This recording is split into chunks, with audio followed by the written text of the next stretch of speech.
Hello everyone, as promised, today I am going to talk about the contours of the United States foreign policy. Well, I learned that maybe 20-25 minutes is too long to watch a video with just a talking head and an idiot talking bullshit. So I try to shorten these videos. However, maybe the topic deserves more, so I might upload 1 or 2, maybe 3 videos about the US foreign policy. I do it because this is normally a 300 level paper at universities, and politics departments often organize their papers, and this one might be included in a paper called Nationalism and Identity. And actually it is a good group of policies and topics, because what I believe is there are international systemic factors that define a country and the state and also its foreign policy. However, these are not the most important ones. The system might change. What defines foreign policy is domestic policy and the country's identity. Therefore, it is crucial to identify what features the United States have in common. This will be today's topic, and then maybe we can move on and discuss why the leaders of this country believe that they have a messianistic mission, why they should pursue isolation, which has never been pursued, to be honest, and why they might behave hypocritically. So this video is to define the United States as an identity. First and foremost, I have to underline that the United States was a colony, colonized by European settlers. However, it would not be the Europeans who could have colonized the territory of the United States first. In the 1400s, China already had a huge commercial fleet. They discovered the United States from the Pacific, and they could also sail down towards the Horn of Good Hope in Africa. And no one really understands why the commercial fleet was abandoned and dismissed around 1434.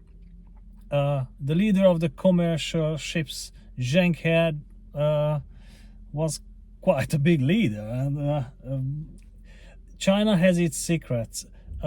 Historians argue that the central emperor power was threatened by these commercial interests. Therefore, it was easier to disband the commercial fleet, so civic population in larger commercial cities and centers could not get momentum within China.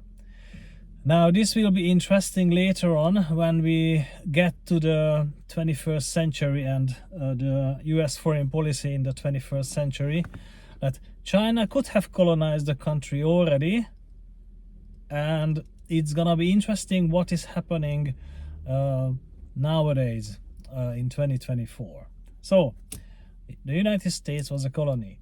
Its establishment goes back to the Anglo-Saxon colonizers. However, the most important date I would underline is November the 11th, or according to the new calendars, November the 21st, 1620.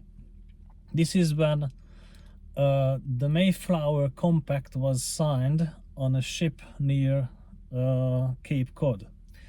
And this compact attempted to establish these colonies' freedom of religion, and the Pilgrims wanted to get independent from the English Church. They were not happy with the leadership of the Church of England. Therefore, they wanted to pursue free religious views, and this is the origin why there are so many religious groups in America. And actually although the country is believed to be a secular country, when the newly elected presidents make their oath, they hold their hands on the Bible. And it is important. Maybe the state is not secularized at all. We come to that later, because they do have, oh yeah, I have some notes so I don't lose my argument. It is a religious country, and it's not even the leadership that shows religious features, but also the vast majority of the population. In small towns and villages, the Sunday religious events are important. Everyone goes there. Practically no one questions the influence of the church. It was a surprise to me, because I believed they were indeed very materialistic people, but no, they are also religious in a sense which is quite free in spirit, but still religious views are important in America. Now, coupled with free religious views, capitalism was one of the driving force of the pilgrims and the first migrants to create a melting pot of people. And Max Weber, one of the German social historians, also underlined why it was so important for the United States to pursue the spirit of capitalism, and how Protestant ethics helped to accumulate a huge wealth for most individuals. Now, capitalism is important, and I would say free trade, free commerce, and democracy is also important for these people. No one should tell them what to do. They want to live freely, and they want to expand all the time. That's why during the 19th century, the line of frontier between the indigenous tribes and the colonizers were pushed further towards the west. And this is why they often go indebted, because they want to expand all the time. Restrictive economic policy cannot happen in the United States because they want to expand all the time. And this is the reason why, because land was freely accessible for the colonizers, they just can't accept restrictive policies. This is what it is. That's why the national debt could go so high up that it is beyond 130% of their yearly national income. No one really cares. They believe they will be still happy. Okay. So this is important: capitalism, democracy, and continuous expansion. Now, coming back to the Mayflower Compact, I have to underline that it was a root document for a good constitution as well, because this document included continuous revisions and possible improvement of the constitution.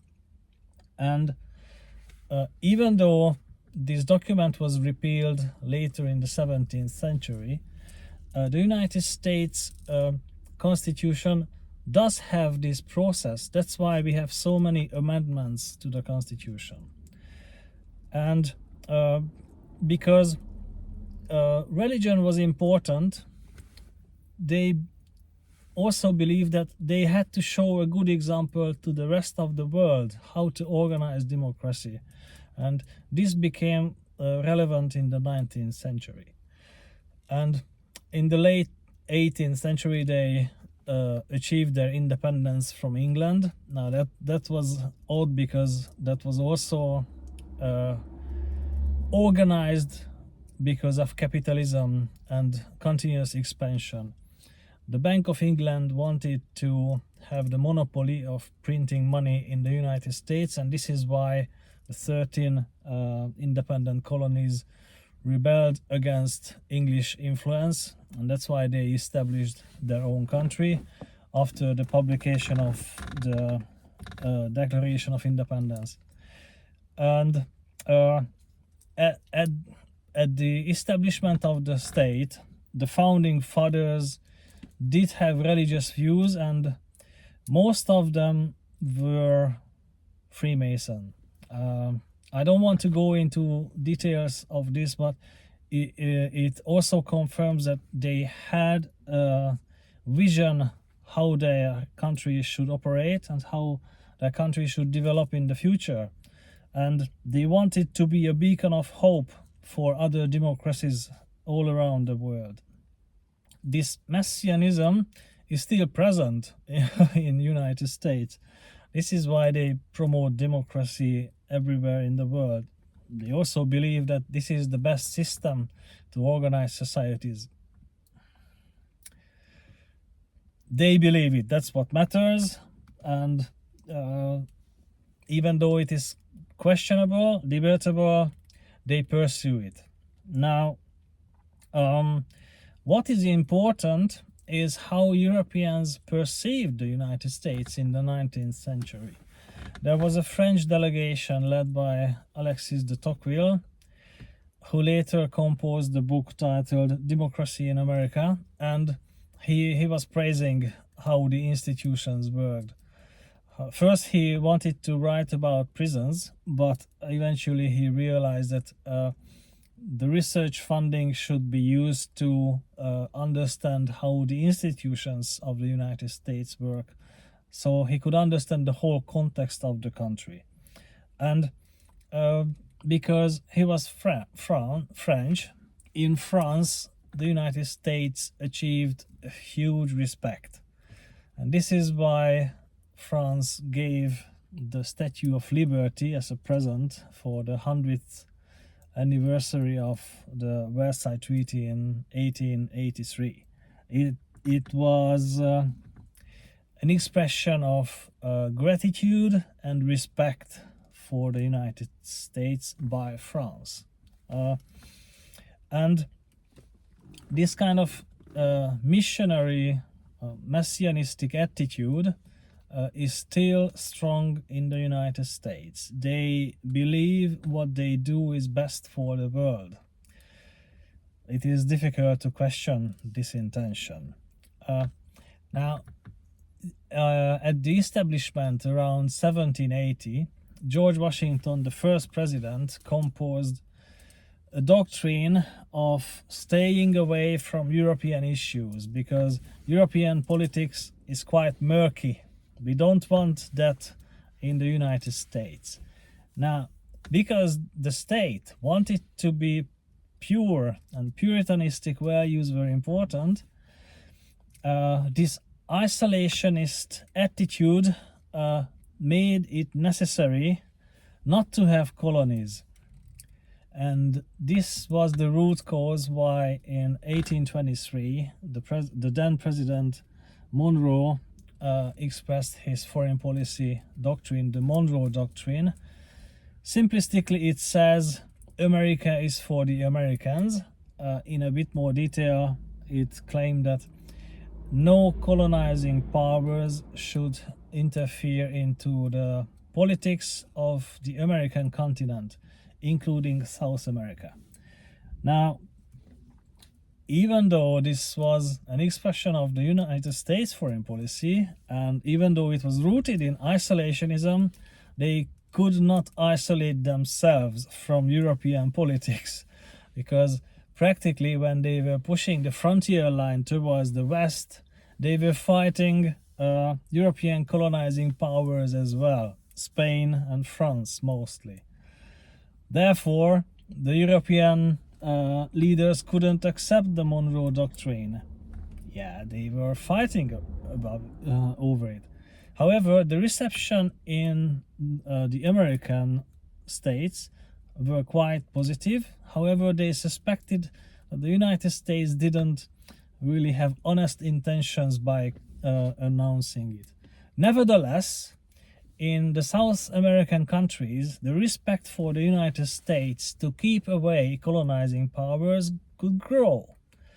And it is odd, but many presidential palaces have similar construction similar buildings like the White House in the United States, also as an expression of respect for the United States. And yeah, the United States always felt confident that they could organize the American politics according to their wishes.